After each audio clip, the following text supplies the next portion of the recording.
Welcome to கிருபை property Chennai. வணக்கம் மக்களே, நம்மகிட்ட அருமையான ப்ராப்பர்ட்டி ஒன்று கொடுத்துருக்குறாங்க சேல்ஸ் பண்ணுறதுக்கு. வீடு வந்து எங்கே இருக்குதுன்னு பார்த்தீங்கன்னா மன்னிவாக்கத்தில் தான் இருக்குது. வீடு வந்து வெஸ்ட்டு பேசிங்கு. லேண்ட் ஏரியா பார்த்தீங்கன்னா 660 ஸ்கொயர் ஃபீட்டு. பில்டப் ஏரியா பார்த்தீங்கன்னா 1200 ஸ்கொயர் ஃபீட்டு. ஃப்ரண்டில் வந்து ஒரு கார் பார்க்கிங்கு, உள்ளே வந்து ஒரு பெரிய ஹாலு, ஒரு அட்டாச் பாத்ரூமு, ஒரு கிச்சனு, அப்படி படிக்கட்டு மேலே வந்து உள்ள கால்லேருந்து ஒரு படிக்கட்டு போட்டு மேலே டபுள் பெட்ரூமில் கட்டியிருக்கிறாங்க.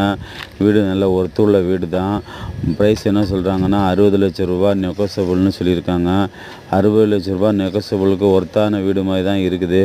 இந்த ரோட்டில் இந்த ஜிஹெச்சி ரோடு, அதாவது ஹைவே ரோடு மன்னிவாக்கத்துலேருந்து வெறும் 300 மீட்டர் வித்தியாசத்தில் தான் இந்த வீடு இருக்குது. அப்ரூவ்டு வீடு தான், டிடிசிபி அப்ரூவ்டு, லோனுக்கு எலிஜிபிள் இருக்குது. இந்த வீடு உங்களுக்கு பிடிச்சிருக்குன்னா மேலே நம்பர் பார்த்து கான்டாக்ட் பண்ணுங்கள், சப்ஸ்கிரைப் பண்ணுங்கள்.